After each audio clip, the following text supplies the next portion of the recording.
assets, which allow you to turn any idea into an investable index with AI. It all starts with your prompt. From renewable energy companies with high free cash flow to semiconductor suppliers growing revenue over 20% year over year, you can literally type any prompt and put the AI to work. It screens thousands of stocks, builds a one-of-a-kind index, and lets you backtest it against the S&P 500. Then you can invest in a few clicks. Generated assets are like ETFs with infinite possibilities, completely customizable and based on your thesis, not someone else's. Go to public.com/podcast and earn an uncapped 1% bonus when you transfer your portfolio. That's public.com/podcast. Paid for by Public Investing. Brokerage services by Open to the Public Investing Inc. Member FINRA and SIPC. Advisory services by Public Advisors LLC, SEC registered advisor. Generated assets is an interactive analysis tool. Output is for informational purposes only and is not an investment recommendation or advice. Complete disclosures available at public.com/disclosures. At Lowe's, get up to 35% off select major appliances. Plus, members get free delivery, install, and more when you spend $2,500 on select major appliances. Lowe's, we help, you save. Valid through 2/25 while supplies last. Selection varies by location. Excludes Massachusetts, Maryland, Wisconsin, New Jersey, Florida. Loyalty program subject to terms and conditions. Visit Lowe's.com/terms for details. Subject to change. Visit your nearby Lowe's on West 4500 South in Murray. You can't solve every case for your kids, but with Greenlight, they'll have the instincts and the money skills to stay out of trouble. With the Greenlight debit card and money app, parents can monitor spending and teach financial responsibility. It's an easy way to guide kids as they grow, from earning allowance and tracking chores to teaching how to save and even invest. Start your risk-free Greenlight trial today at greenlight.com/iHeart. That's greenlight.com/iHeart.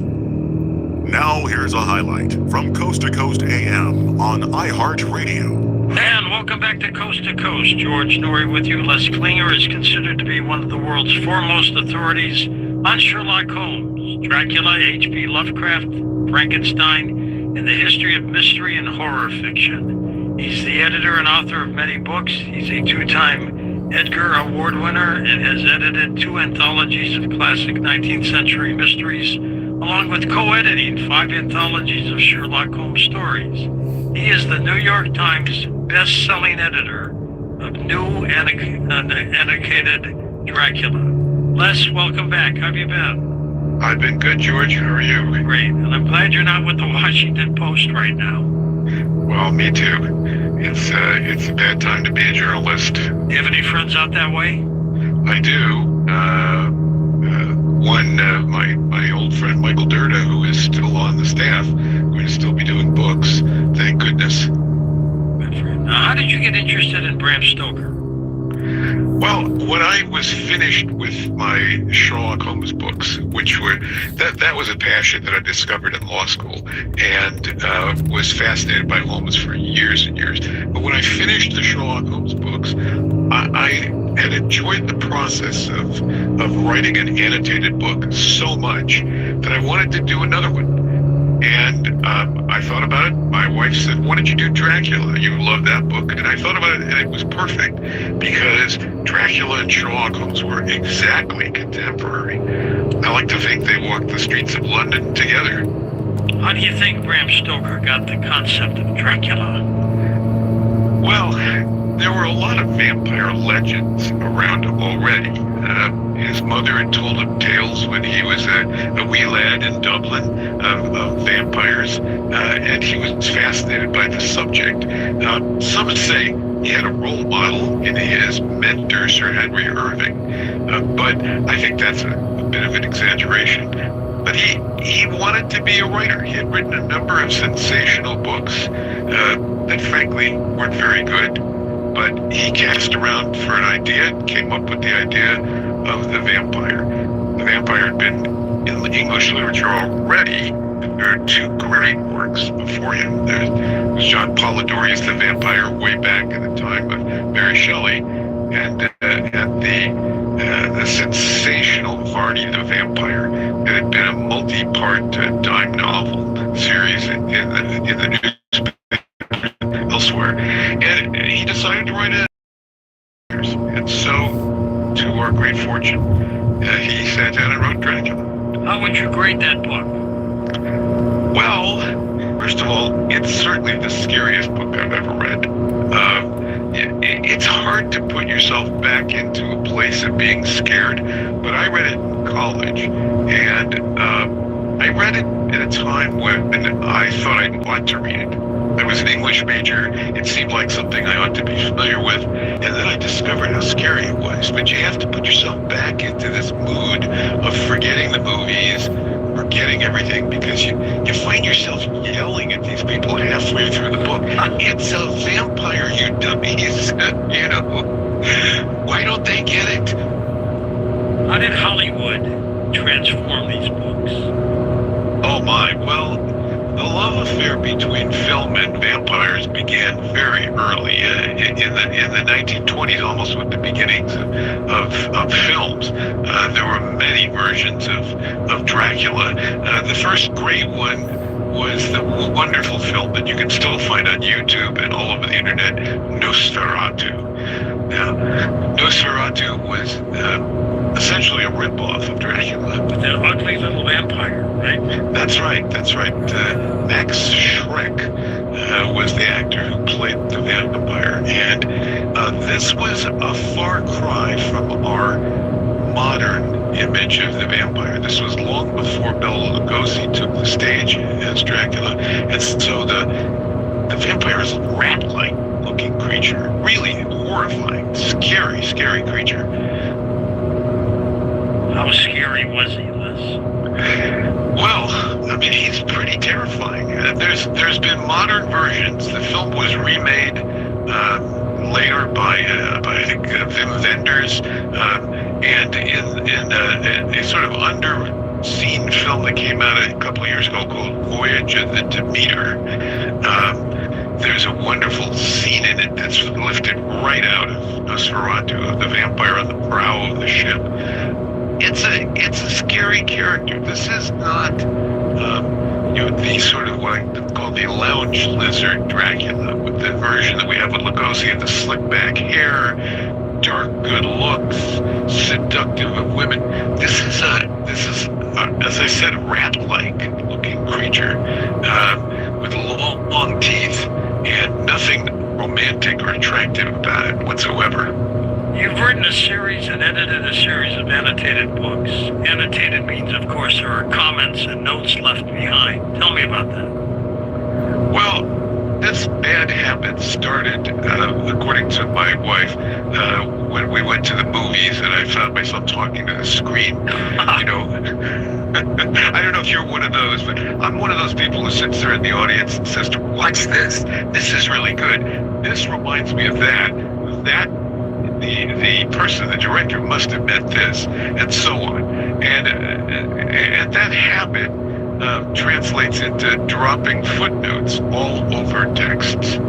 Once you get started, it's hard to stop. It's kind of a disease, George, I admit. And I know you're going to want some after hearing this. This is an amazing story. We've got Stephen and Malachi Gregory in Nelson, New Zealand. I understand that Malachi, who's 8, almost 9 years old now, was suffering with not just 1 or 2 warts, but I mean a significant outbreak of warts all over his body. So significant it impacted his ability to really function. Yeah, he was having trouble even holding a pencil to write. That was Ty's book, actually, that got me thinking about it. I'm not surprised. It is an amazing immunomodulator, and so I can see that it would work. And so at what point did you see that there was actually improvement really going to work? Well, look, we really started to notice it around 12 weeks. You can see these things actually getting smaller and smaller and then going down to where they're just little red marks. The whole things are gone. And we're talking about one the size of a walnut. I thought, no way that's gonna... Wow. That's just been miraculous. To see him get into a pair of shoes. Yes. How wonderful. It's great to see him so happy and confident. Absolutely wonderful. Our friends that have seen it, they're just blown away. Ty, this is awesome. Yeah, this is awesome. Another amazing story. Why? We're talking about Carnivora. Call them to awaken your immune system and protect yourself now. Call 1-866-836-8735. That's 1-866-836-8735. Or visit carnivora.com. Carnivora. Carnivora.com. Support for the show comes from Public, the investing platform for those who take it seriously. On Public, you can build a multi-asset portfolio of stocks, bonds, options, crypto, and now generated assets, which allow you to turn any idea into an investable index with AI. It all starts with your prompt. From renewable energy companies with high free cash flow to semiconductor suppliers growing revenue over 20% year over year, you can literally type any prompt and put the AI to work. It screens thousands of stocks, builds a one-of-a-kind index, and lets you backtest it against the S&P 500. Then you can invest in a few clicks. Generated assets are like ETFs with infinite possibilities, completely customizable and based on your thesis, not someone else's. Go to public.com/podcast and earn an uncapped 1% bonus when you transfer your portfolio. That's public.com/podcast. Paid for by Public Investing. Brokerage services by Open to the Public Investing Inc. Member FINRA and SIPC. Advisory services by Public Advisors LLC. SEC registered advisor. Generated assets is an interactive analysis tool. Output is for informational purposes only and is not an investment recommendation or advice. Complete disclosures available at public.com/disclosures. Oh, could this vintage store be any cuter? Right? And the best part? They accept Discover. Accept Discover? In a little place like this? I don't think so, Jennifer. Oh, yeah, huh? Discover's accepted where I like to shop. Come on, baby, get with the times. Right, so we shouldn't get the parachute pants? These are making a comeback. I think. Discover is accepted at 99% of places that take credit cards nationwide, based on the February 2025 Nielsen report. Are you a fraud-paying American? It's a fact that 1 in 4 honest, hard-working, tax-paying Americans has been a victim of identity theft. With LifeLock Identity Theft Protection, though, if your identity is stolen, they fix it, guaranteed, and get you your money back. Last year, the IRS flagged over $16 billion in refunds for identity fraud. That's billions of dollars that could come from your salary, overtime, or second job. But this year, you don't need to stay a victim. LifeLock monitors millions of data points per second for your personal information and alerts you to threats you could easily miss on your own. And if your information does fall into the wrong hands, only LifeLock has US-based restoration specialists who are backed by the $1 Million Protection Package. Because this tax season, fraud-paying American is something no American should have to claim. Visit LifeLock.com/iHeart and save up to 40% your first year. That's 40% off at LifeLock.com/iHeart. Terms apply. Every year, people make the same fitness goal, train harder. But most fail because recovery gets ignored, especially connective tissue that muscles depend on to grow. Frog Fuel was developed by Navy SEALs and perfected by a Stanford-trained scientist, delivering 15 grams of nanohydrolyzed collagen protein that digests in just 15 minutes. It's science-backed and ready to drink. No mixing, no sugar, no junk. This year, don't just train harder, recover smarter. Go to frogfuel.com. That's frogfuel.com. Stay unbreakable. We're going to get back to vampires and Dracula in a moment, but you've got a great annotated book on Sherlock Holmes. How did that happen? When I was in law school, I got a magnificent gift, a gift of a book called The Annotated Sherlock Holmes by William S. Baring Gould, and I was hooked. I was hooked by the footnotes. I was hooked by the idea of footnotes, and I discovered the cult of Sherlock Holmes. That became a fascination for me for many, many years, and then sometime in my more mature years, when my career was sort of well at hand, my kids were older, my wife said to me, "You have all those books on Sherlock Holmes, why don't you write something?" And I thought about it, and there'd been a long tradition of amateur scholarship about Holmes, so I did. I started doing it. It met with some success, and then to my great joy, I was approached by Bob Wilde, the senior editor at W.W. Norton, and asked to edit a new edition of the Baring Gould work that I had so admired back in the late 60s. Now, Sherlock Holmes was a fictional character, though. He was not real, was he? Well, I lecture about Holmes all the time, and after I discuss his life and the life of Dr. Watson, I'm usually asked that question, was Sherlock Holmes real or fictional? And I always say the same thing, yes. Yes, what? He was real or fictional, yes. There's the Sherlockians of the world, and there are thousands, play what we call the game. The game is that Holmes and Watson really lived. The stories are true. Sir Arthur Conan Doyle, a brilliant writer, is known as the literary agent.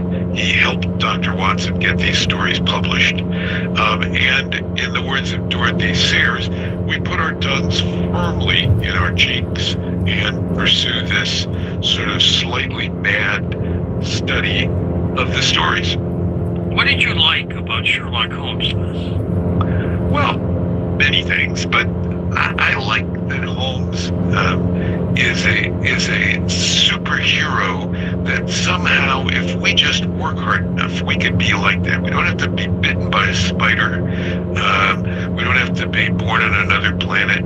If we just really study hard and learn everything, we can be like him. And that seemed to be, that's appealing. But he's just such a fascinating figure, always on the side of right and justice. And he's got this wonderful, warm friendship with Dr. Watson.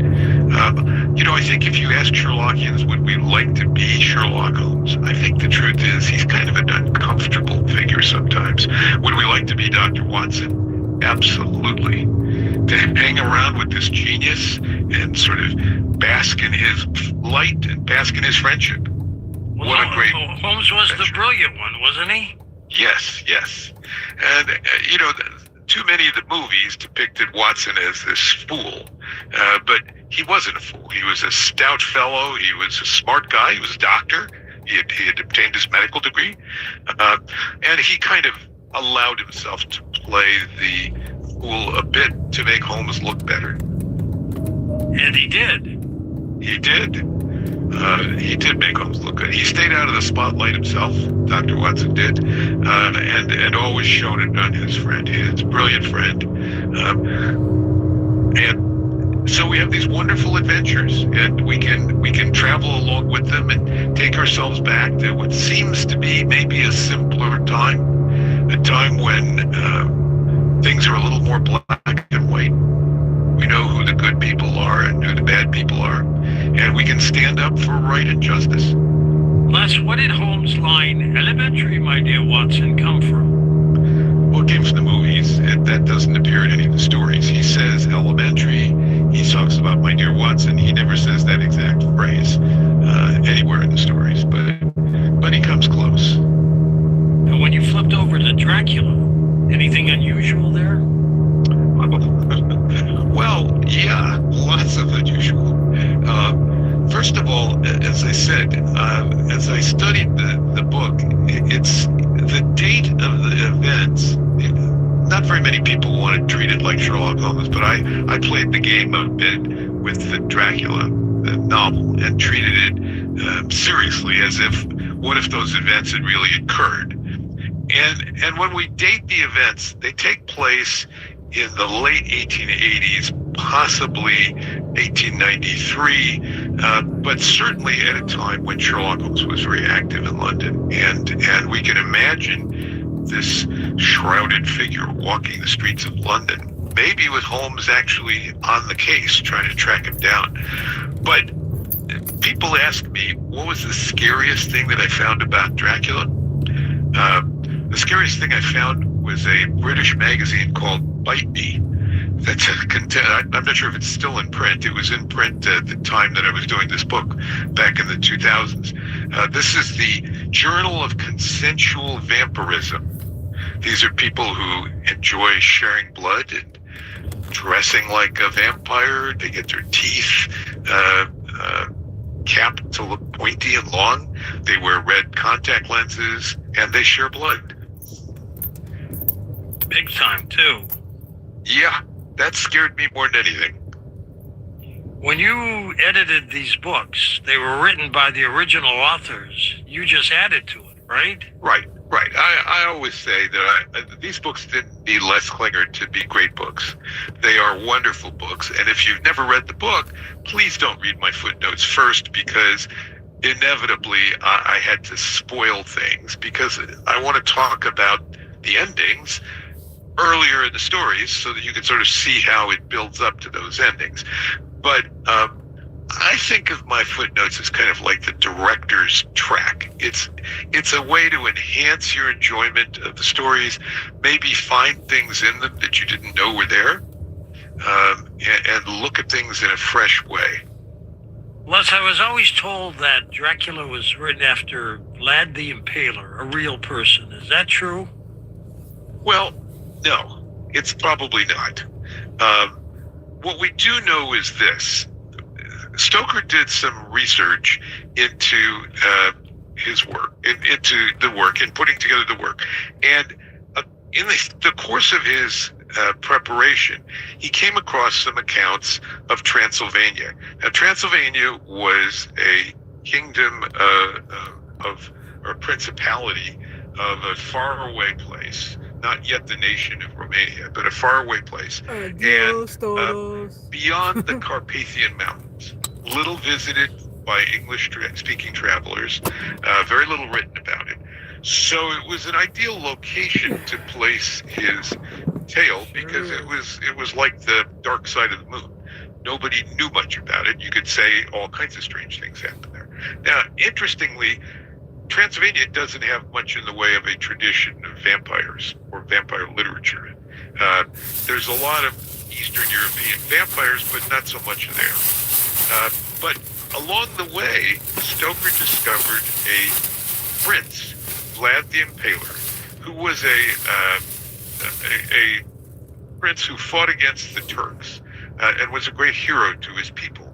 There was never a suggestion that he was a vampire. He was a bloody warrior, but he was never suggested that he had any sort of supernatural ability because it was like the dark side of the moon.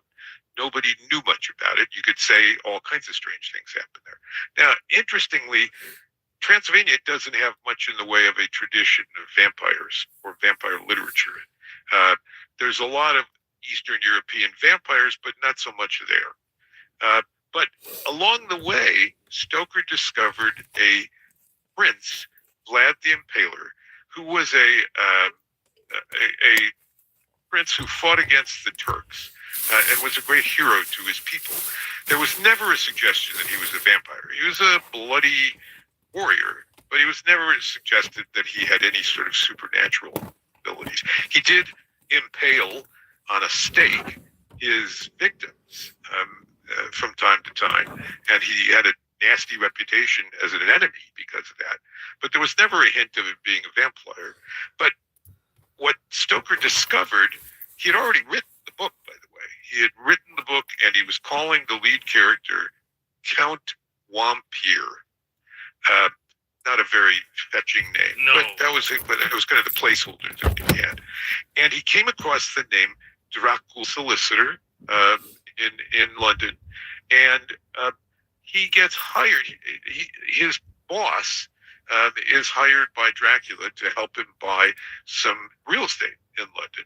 And Harker, who is newly engaged to a woman named Mina, is shipped off to Transylvania with the closing documents, as we would say, to get them all signed and sealed and complete the real estate purchase. So he's sent to Transylvania on this journey that, was like, as I said, a journey to the dark side of the moon.